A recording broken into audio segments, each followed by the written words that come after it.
Good evening, everyone. I greet you in the joy and peace of Jesus the Christ on this blessed Lord's Day that He's made and He has created. Tonight is really near and dear to my heart. Several weeks ago, I did a Bible study entitled The Pandemic, the Protest, and the Pain. And within that Bible study, I really talked through what I felt as if what the mood of the country was. I really talked through the pandemic and how that has stretched us in many ways, and the protest, how that's stretching us in many ways, and 40 million people who are on unemployment and benefits set to expire in July, and 100,000 people who lost their lives, and the pain that we're feeling through police brutality and other forms of racism that we've experienced as people of color. And I concluded that Bible study by really talking through the pain, really talking about what pain is and how I felt about it. And I really thought when we started the Crucial Conversation series, we talked to politicians around faith and policy. We talked to educators around faith and education. We talked to preachers of the gospel around faith and protest. But tonight is really my favorite night, if you will, because I'm privileged and we're privileged to really have with us two sisters who are practicing in the greater Springfield area in a crucial need to really address and help the well-being of people of color and all people that are in our region and area. And so I introduce first Ms. Jocelyn Saylor. She has a bachelor's in psychology from the University of Massachusetts, Amherst. She has a master's in social work from Springfield College, and she's also licensed in Connecticut and Massachusetts. I'm elated to have Whitney Dodds. She has a Bachelor of Arts in Psychology from UMass Amherst as well, and a Master's of Arts degree in Psychology from American International College. And I'm privileged because they are of a generation who are leading the efforts in protesting. And so they bring a perspective about really what is the mood of the country and really the heartbeat of the generation that's leading the protest and leading in these efforts. And really, I look at them as voices into the psychology and the mentality of this generation. And I know I'm putting them on the spot with those great titles and accolades, but the truth be told, I am impressed by them, and I'm looking forward to having this conversation with them. I first met Jocelyn Saylor a few months ago. She did a presentation at an event I was at, and I was very pleased to see her intellect as she delved into self-care practices, etc. And as many of you know in the congregation, last year we partnered with Whitney Dodds in the Wellness for the Culture. They had an event here at Mount Zion / the Dunbar Center that was well attended. And so I am happy to have you guys with us this evening, and welcome to Mount Zion Baptist Church in the Dunbar Center. Thank you for having us.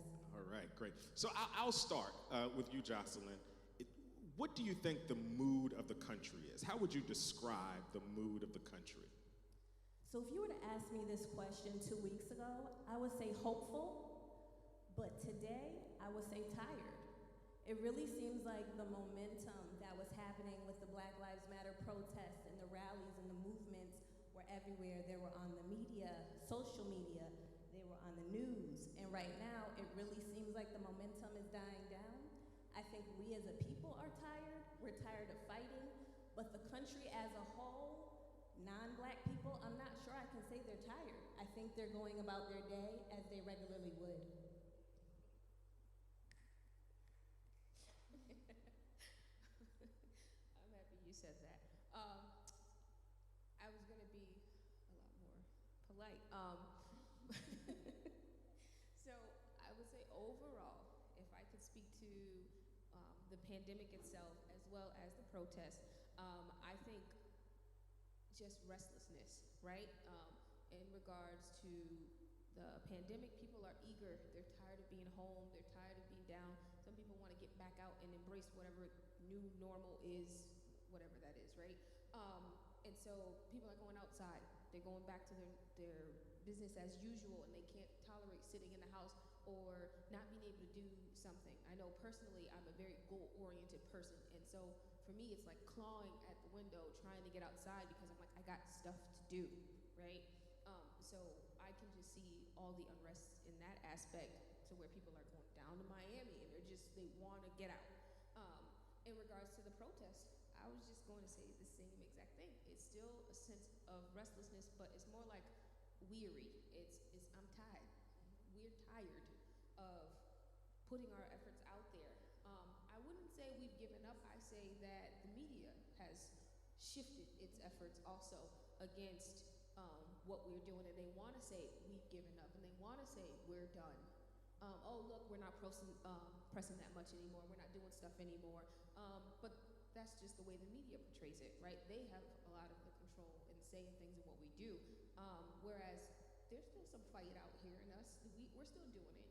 It's not as prevalent because I think a lot of people understand it to mean like, oh, here's the big push, but we're still gearing up. A lot of people are going to Washington, right, in August. So it's still there. I think it's the way the media wants to shift us away from it.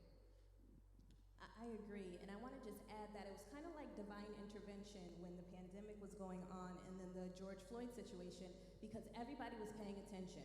We've had many African Americans who've been killed by police. It's been video recorded, it's been on the news, and everybody kind of just goes about it like, oh man, this happened again? I'm not white, so I don't know what white people are thinking when they see that on TV, but the fact that everyone was home because of the pandemic, it opened a lot of people's eyes. It opened non-black people's eyes to the experiences that we go through on a daily basis, systemically, at work, in our communities, when we go to the doctors. I think it's really opened their eyes. And like Whitney said, there are things still going on. There's still protests. There's people going to Washington, D.C. But once again, it's not covered on the news. Another example of systemic racism. Now we're back to COVID and the pandemic. Now we're back to the presidential election. I haven't seen anything on CNN today about any type of rallies or protests, and I watch it regularly. Great. So let's take it in stages, right?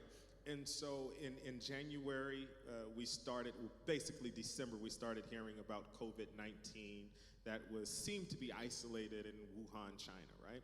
And then fast forward to about March 15th, when our state went on lockdown, essentially. And so from March 15th to just a week or two ago, we've been on lockdown.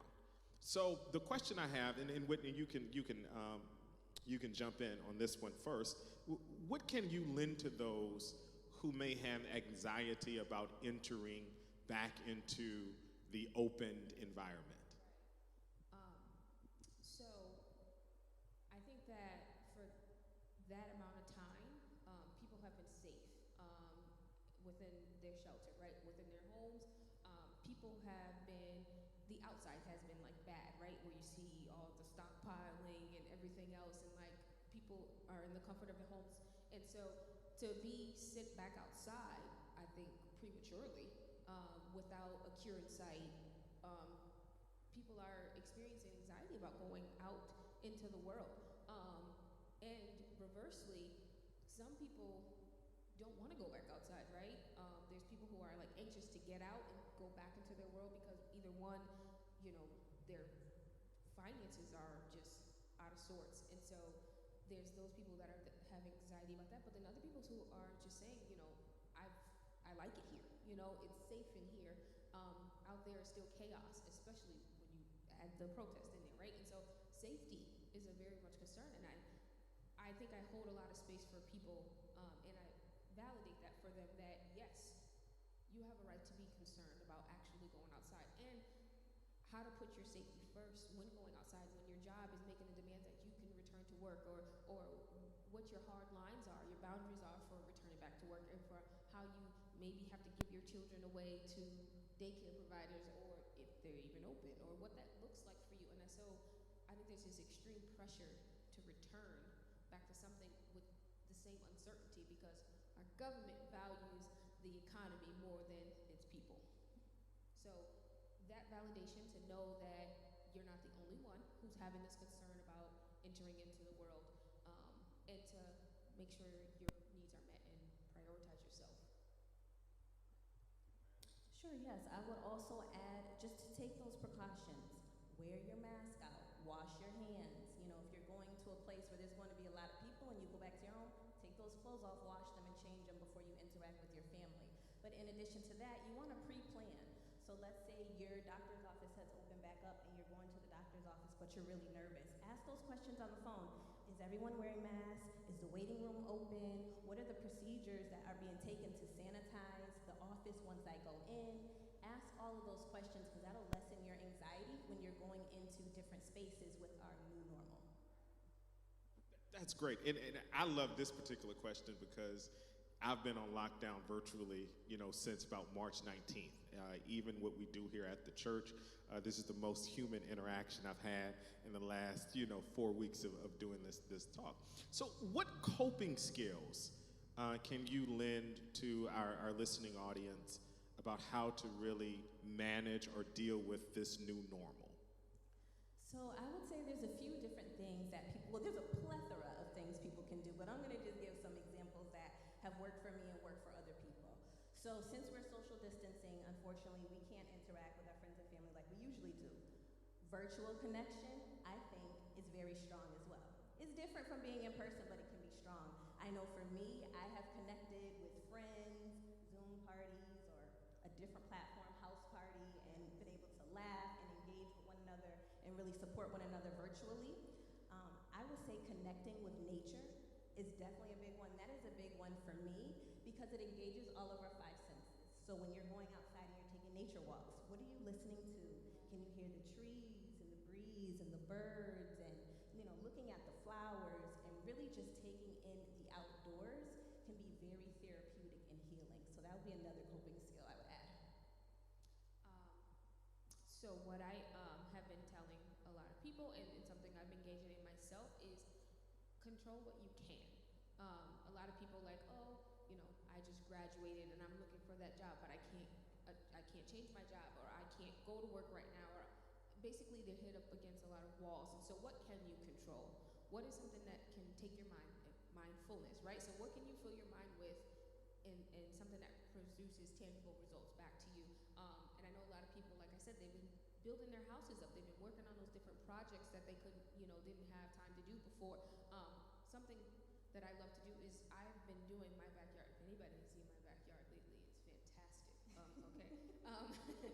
So it has to do with that nature. I get to see the fruits of my labor, and if I need something to do, I can dig a hole and I can put a new plant in. I have to feed it. I have to engage, and so it takes my mind off of the other things that I can't control at the moment. And a lot of time, anxiety and depression and self-worth comes off of your power, right, and what you can control. So that's a definite coping skill, and I want to add on to the Zoom, right, because I think people have been also doing too much of the Zoom and overextending themselves on the Zoom, and so much that they're like, my eyes hurt.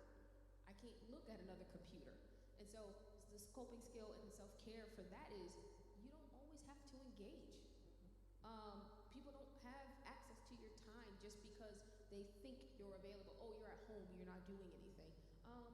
Just because maybe doing nothing is what I want to do. And so, again, setting the boundaries, right? And taking that time out for yourself to do whatever it is.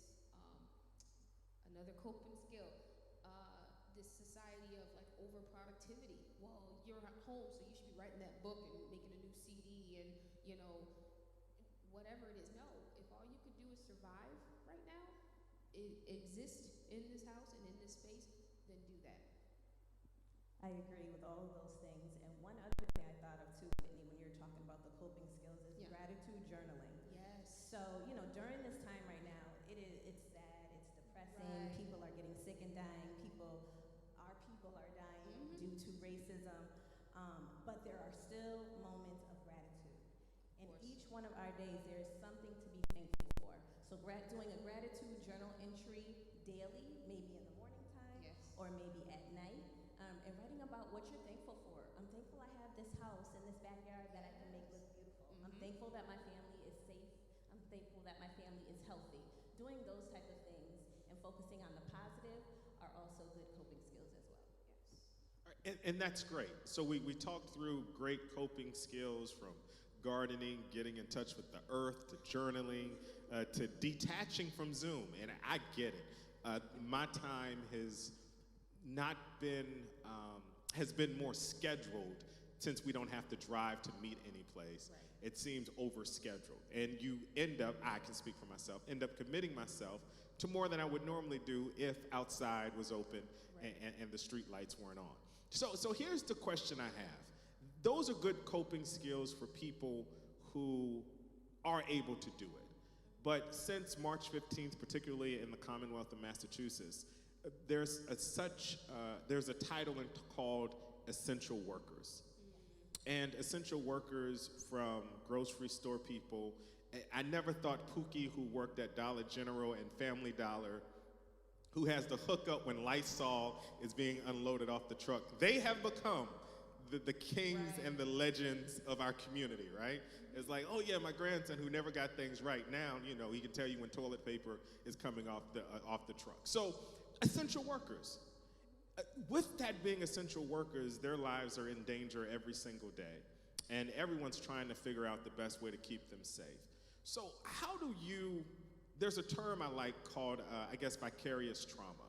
How do you factor that into essential workers? And I'll start with you, Jocelyn. So with vicarious trauma, you want to think about it as secondary trauma. And what it speaks to is when caregivers, essential workers, policemen, firefighters, nurses, doctors, social workers, therapists, and caregivers encounter an individual who has been traumatized. They're caring for that individual, they have empathy for them, but they also are listening to their stories. So they're hearing those traumatic stories of terror and fear over and over again to the point where the caregiver internalizes it. And then there can be some negative effects on the caregiver. So you can experience restlessness, sadness, heightened anxiety, grief, fear, and many other symptoms. And then on the flip side, it can also cause you to be more resilient and more empathetic. So there's two sides to the coin, but the best way to address it is to really indulge in some serious self-care. Checking in with yourself. Where am I mentally? Where am I spiritually? Where am I physically? Do I need to maybe take some time off from work because I'm taking in all of this vicarious trauma? What do I need to do for me to stay well so I can take care of others? I agree. Yeah, thank you. Let's stay there a little while, right? So when I read about vicarious trauma and you explained it beautifully, there's a sense when people are on social media, and several of my friends, several of our congregants have said, hey, I'm taking a break from social media.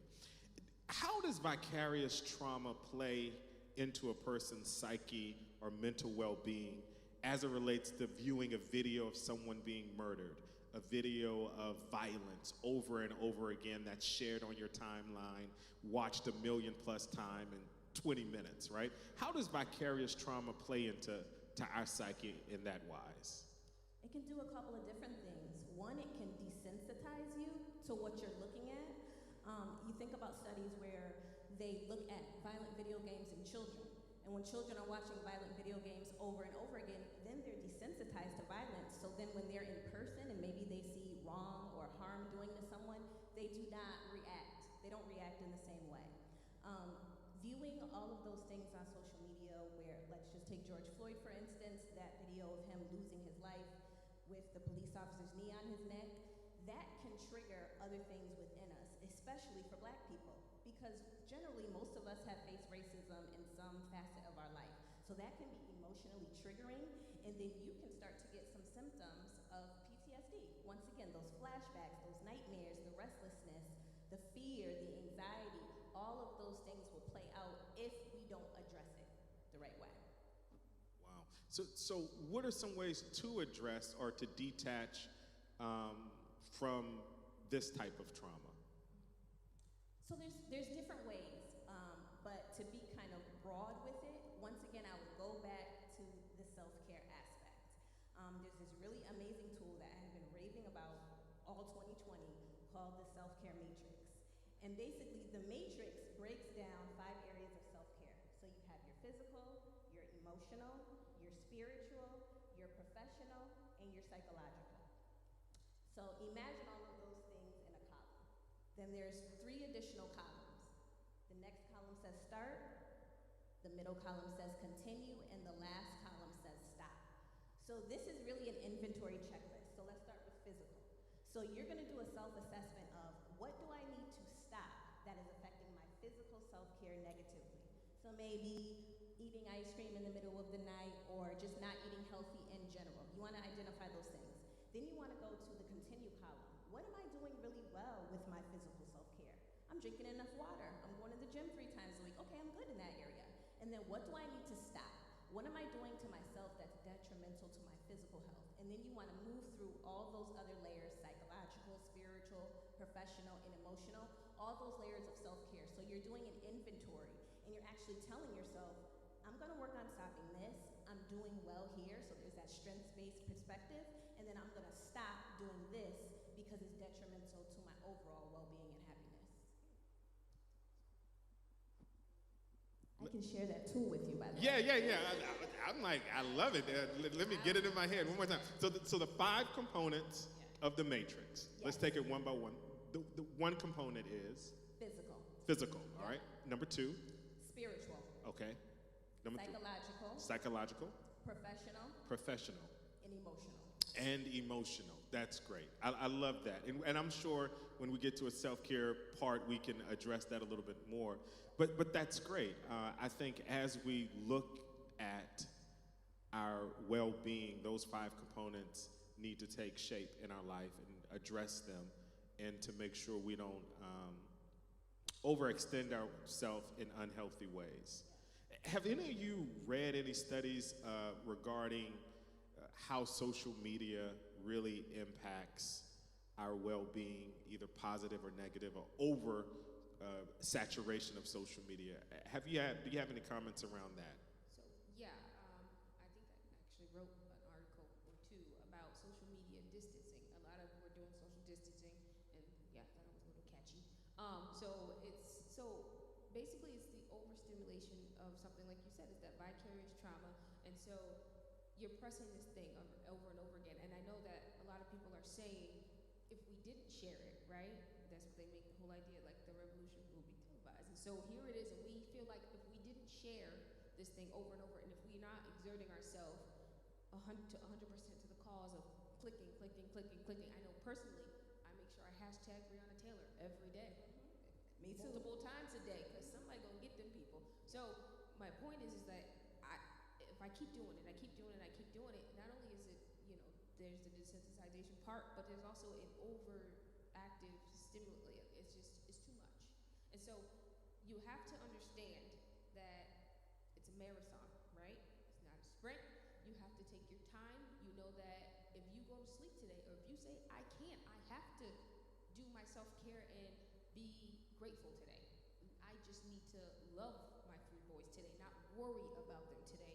And so taking that step back and just saying, okay, I can't do this today, that you're going to pass the baton behind you, and the next person is going to pick it up, because we all have to do this. And so you don't lend yourself to it every single day over and over again, because again, the next thing you know, you're sitting at a stop sign and you're looking for police behind your back, and you've never even had an experience with the police. But I'm triggered. I personally have never had a bad experience, right? But I know that when they come, I'm like, oh boy, right? And that's what the vicarious trauma is. It's something that I did not deal with, but I know because I watch it. I watch it over and over again. And I know people who personally refuse to watch those videos, and that is okay also. You do not need to see it over and over again. Some people do so they can know that it's real, but I don't think we do. And so that brings me to really around the protest, and really our young people, our college students, our young adults, our high school students who are leading the charge in the efforts of making a visual demonstration of strength and power. And that's what protesting in the street is, in my opinion. The question I have then is, for some of us who may not be able to go to marches, we may be vulnerable and don't want to be out in the pandemic, how can we participate in the protest movement? Okay. Go ahead, Whitney. I have the most amazing clients, and I'll say that about all of them, and I'm pretty sure you say the same thing, right? I say to them, find your lane and kill it, right? Because the young people, they're gonna storm the houses, right? But what if you know how to get on the phone and make some calls, right? What if you're the one with the money in your pocket who who can lend to the donations. So there's a place for everyone. I know personally, my mother, she gets out there, she lended herself to like the EMT type people who go out there, the first aid people. So she's out there handing out the water, making sure people are okay. That's a job. So yeah, you can't be out there 24/7 storming the house, and don't let anybody make you feel bad because you have not done, right?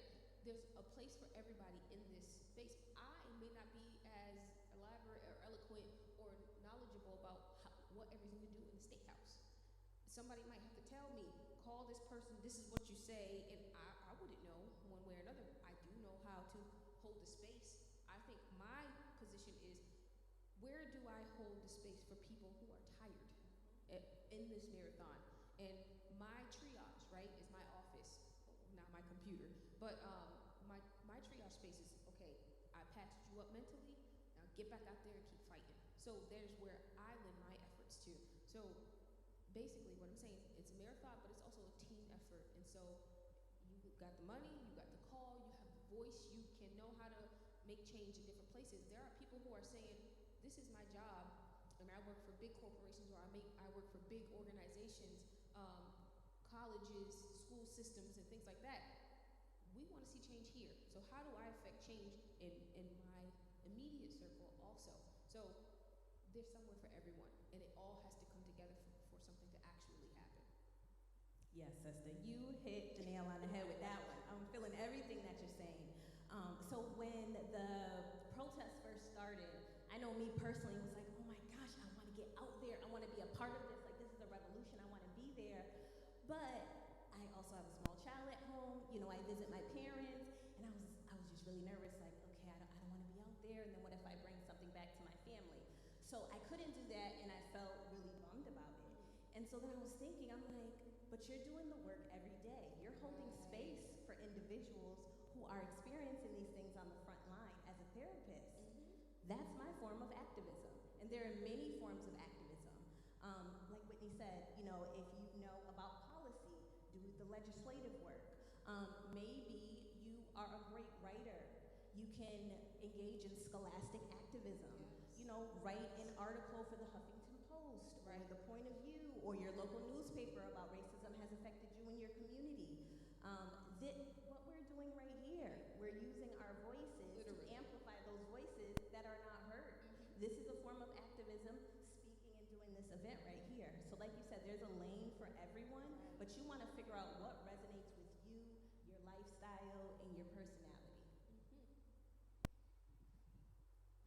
So, as it relates to protest, how then do we balance moral, social obligations with mental health?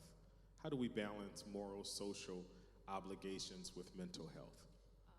Okay, so I think, again, this goes to knowing that it's a marathon, and, right, it's a long journey, and it's not going to end because we worked for 3 weeks, right?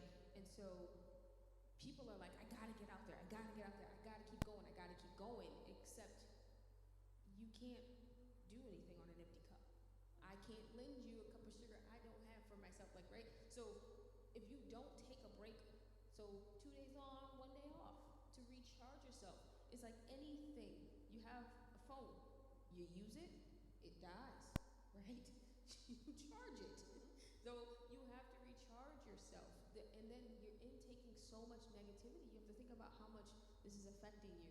And so I know people who are crying every night.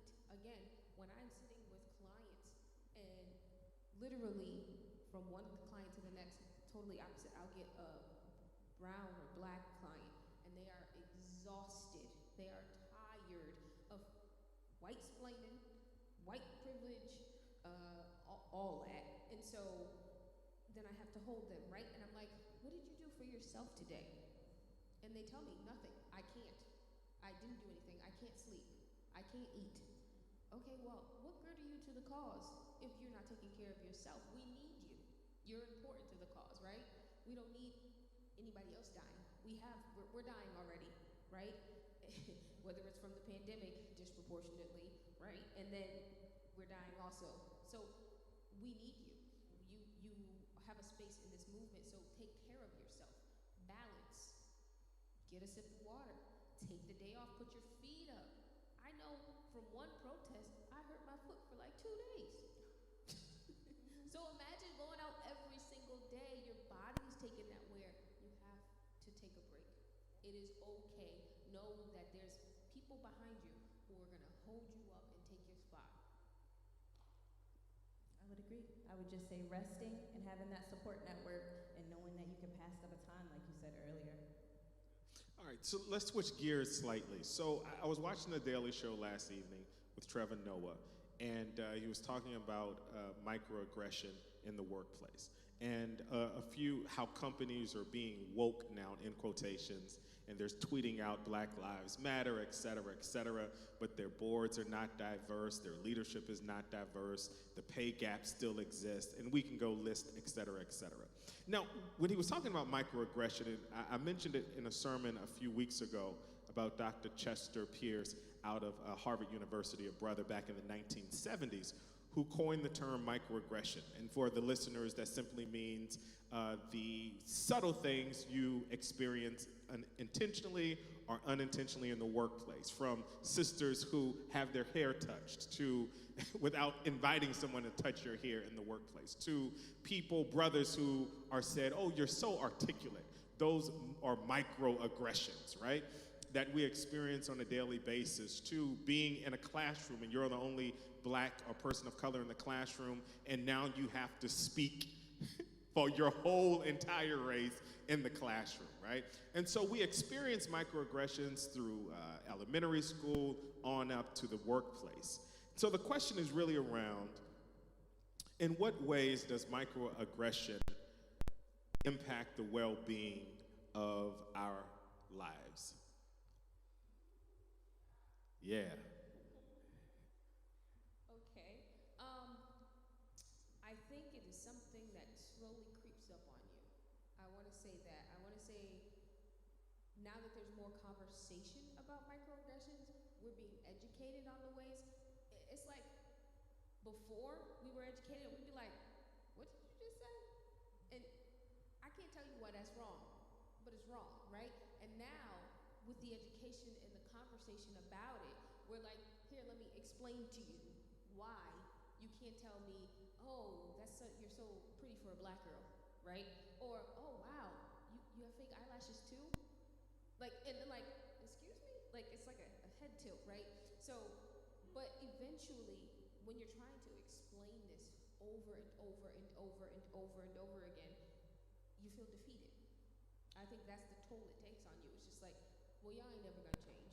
And this is what y'all gonna do anyway. And either as a Black woman, you get, oh, you're just an angry Black woman, and anything you say or do against what we are saying and doing is just because you are an angry Black woman. There's no validation to how, or no word, accountability to what you're doing to influence my reaction towards you. It's straight gaslighting. And how much of that can one person actually take? I can't take it no more. And then at this point, you're gonna get what you get.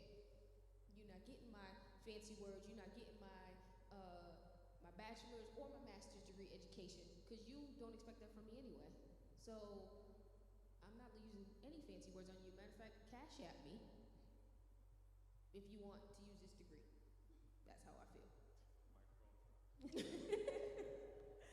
So it affects us on so many different levels, but it affects the way that we show up. So just thinking about in the workplace, really speaking to what you just said, Whitney, was no one is really held accountable. And even when you explain yourself, the other person may not understand where you're coming from.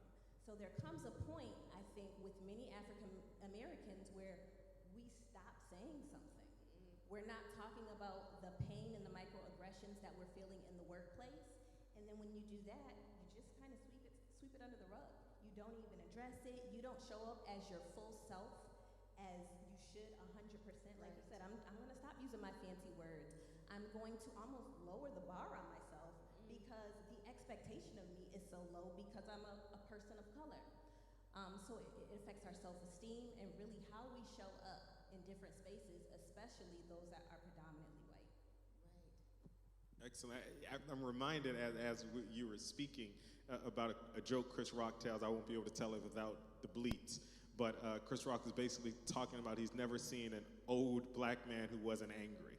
And it's like to grow up in the South, to grow up in America, basically. It's the microaggression that compounds over time. It's like you expect it when you go into stores. I remember going into the store. My mother taught me as a young child, not like a teenager, a 20-year-old, as a young child. She taught me always get a receipt. Always get a receipt, yes. So they can't say you stole it. And to this day, you know, I still get receipts. And it's the interesting thing of the small things in which, because of our black skin, because of our melanin, we are discriminated against in so many different ways. And that's what makes microaggressions so powerful, because people who are even allies to black and brown people, they do it. And I'll see it and I'll leave that at that. So let's talk a little bit about racial trauma. How would you define racial trauma? I would define racial trauma as race-based stress that people of color experience due to racism, discrimination, and social injustices. The thing about racial trauma is that it has similar symptoms to PTSD. So nightmares, flashbacks, fearfulness, anxiety, depression, the list can go on and on and on. But what makes racial trauma unique is that you are continuously exposed to racial trauma.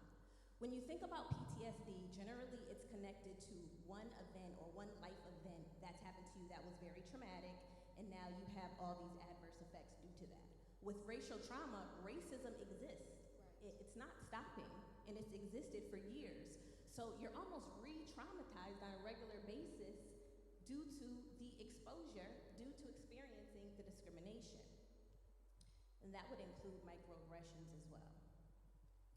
I like to think about when you avoidance as a symptom of PTSD, and especially in things like racial trauma, because now I'm thinking about the spaces I go in and how I'm gonna be when I go in certain spaces. Oh, ooh, we can't go to that restaurant because they ain't gonna be people that look like me, or ooh, I can't apply there because they're not gonna accept me there. And so that avoidance and where we go, it's like we kind of redline ourselves because we know what to expect in different spaces, even in therapy, the representation. So try explaining and sitting across the room to a person who hasn't checked their bias, who don't even know what microaggression is, and you're trying to tell them, I was profiled by the cop, you know, or I went to work today and my boss said my skirt was too high in the back.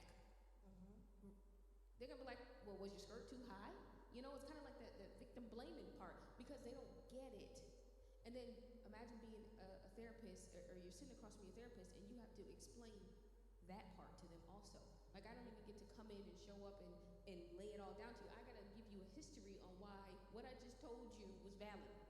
So there's an avoidance. We don't go certain places. We censor ourselves. We turn ourselves down a notch. And I would also say there's another unique aspect of racial trauma, that it's not only individual, it affects your family and your community as a whole. We are all experiencing this. In comparison to PTSD, it's really focused on the individual and their experience. Also, there's those intergenerational components that come with it. Racial trauma can actually be passed down through generations. Historically, we were brought over as slaves, and there are so many things that have been passed down generationally. Dr. White, you just shared about getting a receipt, and then that brought a thought to my mind where I saw something on social media. One of my sorors posted a video of her husband, and he had his hands behind his back, and then he had his son with his hands behind his back. They were like in Best Buy or something. So at a quick glance, it's like, oh, that's so cute, you know, father, son. And then I read the caption, and the caption stated that my sorority sister's husband said when he was 7 years old, I think it might have been his mom or some adult, told him to always walk around in the store with your hands behind your back because it makes you look less threatening and people won't think that you're stealing. So to think that that gentleman is still almost pre-programmed to do that, and now his little boy is doing it, not that he's taught him that, but it's just to prove the intergenerational effects of racial trauma. I don't know this word, right? This isn't my discipline, so forgive me for being naive in this wise. Is there a word or a phrase in your discipline that really encapsulates what it means to exist in a world where you have to be multiple people in order to live, in order to survive? For instance, when we're in our hood, right? We know the code of our hood, right? You walk in the hood, you give a nod, you don't walk, it ain't none of your business, you just walk straight, right? But when you go to all these other places, it's so many different codes that we as people of color have to implore just to make it home safe. Is there a word or something that encapsulates that? Yes, I would say compartmentalization. So think about, let's see, how can I make this visual? Think about, you know those advent calendars with all those little doors that you open every day close to Christmas? Think about that, right? And so you have all these different compartments. And as Black people, we're going into door one when we go to work. You know, I'm putting on my Mrs. Sailor person at that time. And then I leave out of that door and I go into my house. So it's almost like, let me take this costume off and put it to the side because now I'm a mom and a wife. And now I'm gonna go to the grocery store, so maybe I'm going to look a certain way or speak a certain way because I live in an all-white community and I don't wanna be stereotyped as something that I'm not.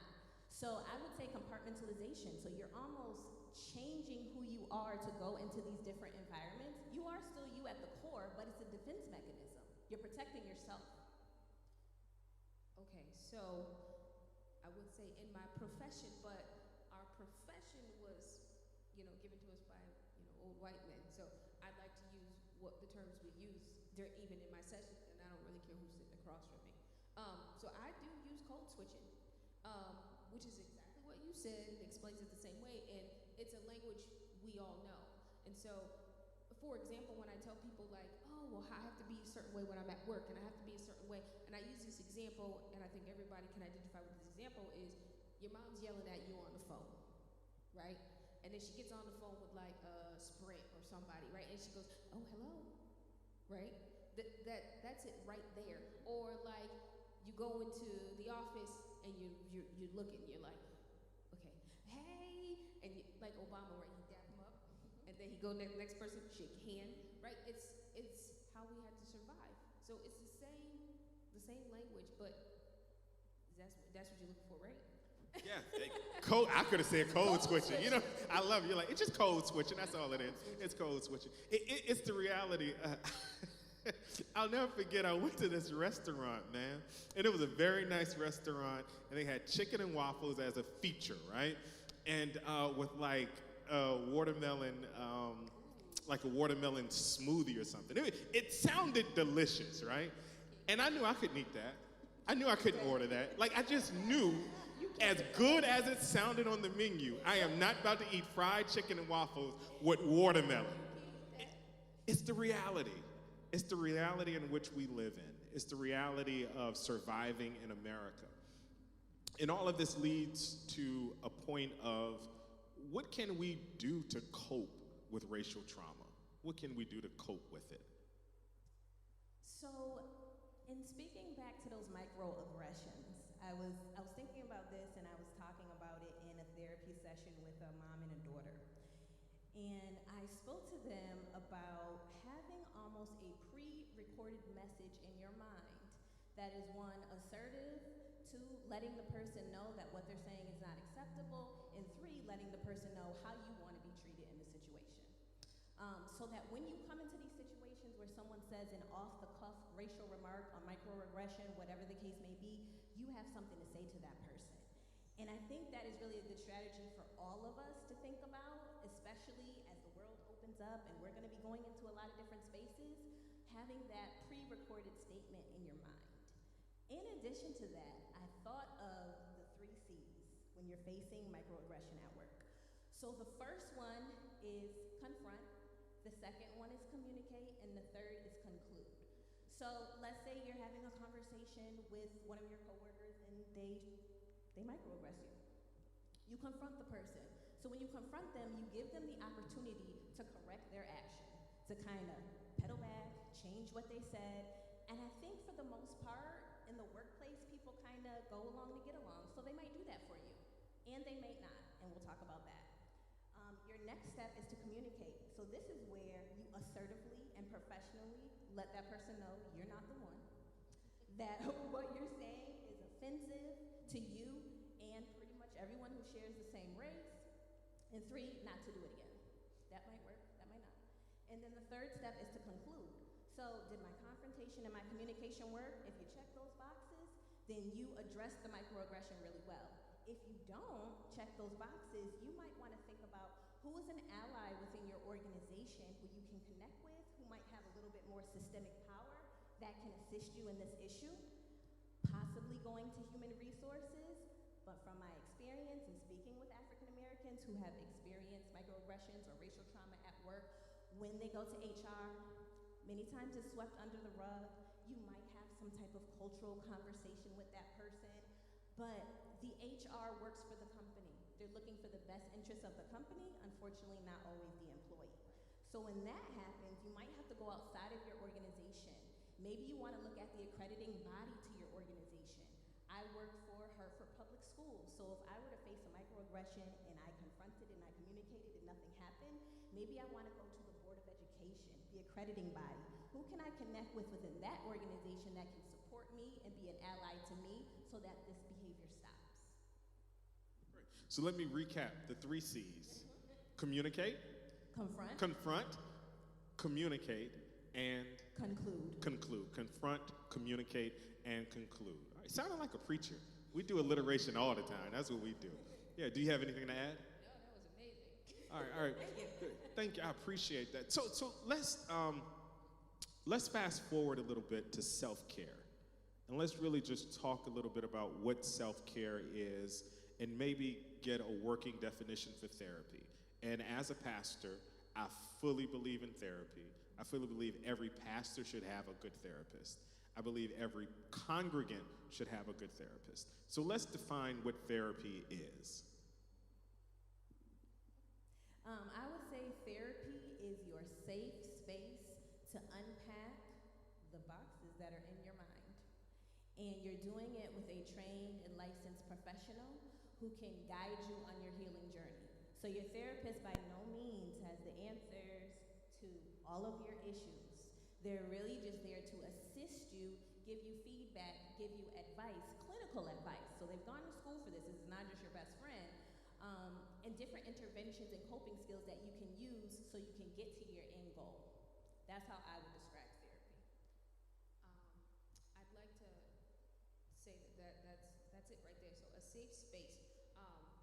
I want to present that in our community, these places have not always been safe, right? And so we can incorporate the safe spaces we have also. Think about the ways in which we heal, the places in which we have always culturally utilized to heal. Safe spaces within the church, our barbershops, our salons, and things of that nature. But they are by no means our therapists, but we can also take from those places and use it culturally competently, right? And how to heal. And we don't definitely want to shun those places, but incorporate them, right? So there's different ways in which people are healing. And now, anyway, I think if you ask any therapist, we're here for whatever way, and we don't really turn anything down. So that safe space in which you can unpack and process certain things in which you maybe can't go to anyone else for. So you bring up an interesting point. As a pastor, when I got my master's in divinity, I think we had maybe 4 to 8 hours of pastoral care and education, right? So that's not my discipline. That's not my area of focus. And so when my members, congregants, come to me for conversation, and I'm a safe place for them, I recognize as a pastor if they're in a chartered territory that I cannot help them, and a licensed therapist would be the best person for them. So there are like 2 distinctions. There's therapy with a licensed therapist, and there's also safe place therapy. I don't know if I just made that up, but y'all coin it and write an article about it, you know. But safe place therapy, like our barbershops, like our churches, like our women's ministry, our men's group, those are areas in which we share. And those are important as well, building our cohesiveness. But as it relates to a licensed therapist for things a person really needs to process, how does one find a licensed therapist? So I like to think of finding a therapist like shopping for a new car. Okay? So when you are looking for a new car, you think about, what are my needs? Do I want a coupe? Do I need a four-door? Do I need an SUV? Do I have kids and a pet? And we all got to fit in there. Do I want my car black or do I want it red? Do I want a stick shift or do I want it automatic? Do I want it to have high mileage or do I want something brand spanking new? So what you have to do is when you're first trying to find a therapist, think of it in that sense. Imagine yourself on someone's couch and what does that person look like who is speaking to you? Do I think I would fit well with an African American male? Do I want someone who is young? Do I want someone who is a little bit more seasoned? Do I want in-person or do I want telehealth? Do I want to pay private pay out of my pocket or do I want my insurance to cover it? So those are all of the things that you want to think about and kind of visualize in your mind before you start that next step. So the next step in buying a car, at least for me, is I'll go on the Kelley Blue Book website and look at the statistics about that car. Was it good on mileage? Do they have to fill the tank up often? How are the tires on the car? And all those other questions. So now you want to go to therapist directories. A major one out there is Psychology Today. If you're looking for a therapist of color, there's therapy for black girls. There is therapy for black men. There is latinxtherapy.com. Or you can just Google black therapists in my area, Latino therapists in my area. So now once you get to the directory, you are going to put in your area code or your zip code, and you're going to look at the different pictures and credentials of the therapist, right? So maybe I feel like I have anxiety and I want a therapist who specializes in anxiety and has a certification. And oh look, she looks like she's in her 20s. Oh, she's a black girl. Oh, I think I can vibe with her. Let me give her a call. So then that's when you want to make that phone call for the consultation. Test drive. And yes, there you go. You with me. So then your next step is to go for that consultation, and I'm going to compare that to test driving a vehicle. So you go to the lot, and you get in the car, and you feel it out, and maybe it feels really good, and maybe it doesn't. So when you go to that first consultation, you may vibe with your therapist, and you may keep going, or you may say, I think I'm going to go back to the lot, and I'm going to look back on that directory, or I'm going to test drive out a couple other cars before I make that decision. So I think that's the best comparison I could say. Figure out what you want and what you need out of therapy. Go to those directories, make some phone calls, maybe choose 2 or 3 therapists you're interested in, go for those consultations, and then move forward from there. To add to that, I would only say we are mistrustful sometimes, and so representation is very much key, and so I do know that, and I just want to add that on there. Be upfront about your needs, and I think therapy and mental health right now is kind of catchy, and so a lot of people, it's trendy, right? And oh, I need a therapist. Oh, I need a therapist. And so like, sis, don't waste my time. Also, so be ready to do the work. So when I ask you, because I'm test driving you also, right? And when I say, what are your needs? Why are you seeking therapy? Because I ask the same questions. Oh, I have this, and this. Okay, and so what do you need from me? What do you think, how I can help you? How can I show up for you? Oh, I didn't think about it that way. Okay, you think about it, and then you come back, right? And so sometimes it is because it's really hard. People think that, oh, I'm just gonna go and talk about something. Sometimes your therapist might confront you with something, and you might think everybody else is the problem, and it's you and your unmet needs and your unwillingness to change it. So be ready. I think be open and willing. That's my advice also. That's great. And I think being on the other side of the couch, right? Serving as a resource to our congregants and people in the community who sit with me, and being able to refer them out to competent people, the one thing I always tell them is have one session with them. If it works for you, great. If you feel a knot or a pit in something in your gut that's not gelling or meshing, then don't. And I think that's important because, go ahead. I say 2 to 3.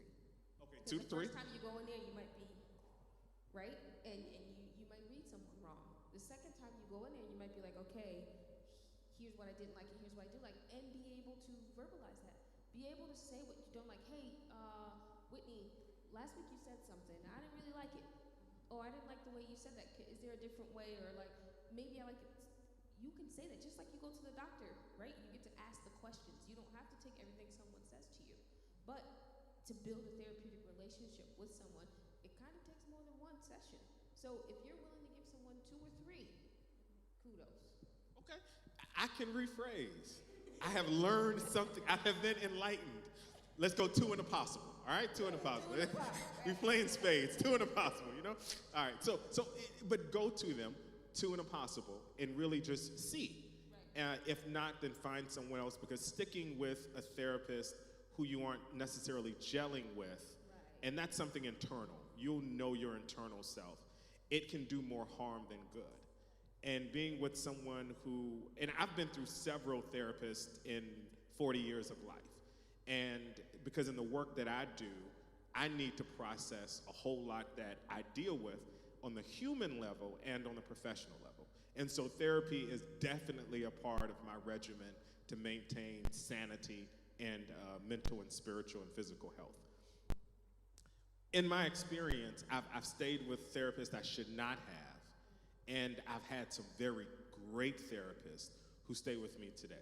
And I think in this area, I'm privileged to know the 2 of you, and I'm privileged and happy to refer people to the 2 of you. And before I ask the final question from me, I want to go back to your 3 C's. One of our listeners wanted to know about timing, because you don't want to sound like sour grapes and be that person in the office that disrupts company culture. So how does timing play into the 3 C's of, and let me see if I remember it, because it's alliteration: confronting, communicating, and concluding. So how do the 3 C's play into the timing in an office setting? That's a really good question. So I think with the 3 C's, they don't have to happen right after each other, right? So you can confront the person, and then you can give it a little bit of time. And let's say maybe you face that microaggression again, then you communicate, see what happens. Then you might wait a little bit of time, and then you conclude. Did those first 2 steps work, or do I need to take this a little higher up? Do I need to take this to someone who has more systemic power than I do? So I think depending on the situation and the individual in the work environment, you would know best because you work there. It would depend on how much time is in between each step. They don't all have to happen in like a 10-minute time frame. Can I interject receptiveness towards your, whichever C you're in, their willingness to take a step back. So if I'm offended that you're offended, obviously you didn't get through to me, right? And so the timing for that is like, okay, maybe I need to respond more immediate to this, as opposed to someone who's like, wow, I apologize, I offended you, and maybe they do it again, but they're still receptive to hearing now your communication of how it offended you. And so they're willing to learn. So I think their receptiveness to what you're saying depends on the timing also. Yep, throw that R in there. I like that. I'm gonna add that. Sounds great. So here's my final question. What are some ways to practice self-care during this unprecedented time? What are some ways to practice self-care during this unprecedented time? Boundary setting for anything you're doing in the workplace, with your kids who are attached to you at the hip right now, and probably have a little anxiety, right, about you leaving the house because they had all the time. So setting that your time aside and making sure that you are a priority, and that you get to wear no hats, no compartment, or whatever the trap door is, right, on your thing is that just get to be you. Make sure you set enough time for that every day for yourself. At the end of the day, at work, they're going to replace you. Your kids, they're still going to be there. Your significant others, your loved ones, and anybody else who's in your life, they're always going to have their demands of you, right? But you have to show up for you most of all. So the boundary setting is the best form of self-care in any way, and it could look differently in any different aspect. So that's what I think. Agreed. So tell me this: how can people get in touch with you if they want to if they want to have a session with you? What's the best way to contact you? We'll start with you, Jocelyn. Okay, so we currently have a Facebook page. It's the Practice of Arthur E. Cash, LCSW and Associates, and that's on Facebook. And through that page, you will see our contact information, our phone number, if you want to call and are interested in being set up with one of our 4 therapists in the practice. That actually has all the information. Also on my Instagram is Cashlyn1985, and I share a lot of posts about the practice and how to contact us through there as well. Okay, so on Facebook, you can find me under Wellness for the Culture, LLC. Has all my information on there. Another way to get in touch with me and to see specifically what insurances I take and what offerings is on Psychology Today and Therapy for Black Girls as well. So Psychology Today, look up Whitney Dodds, or use zip code, whichever means you use.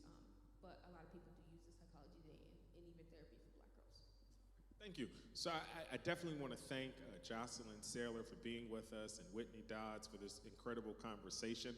And I pray you've been blessed by it, of the 4th in the series of 5 conversations. Next week conversation, we'll talk with Mayor Dominic Sano, the mayor here of Springfield, Mass., and also Talia G., who's the Chief Diversity and Inclusion Officer for the city, as they unveiled last week a plan that said that racism is a public health emergency. So I want to speak with them next week. So join us next Wednesday, July 1st at 7 p.m. for another great experience and crucial conversations. And so thank you for joining us tonight. Go in peace, and may the God of peace be with you.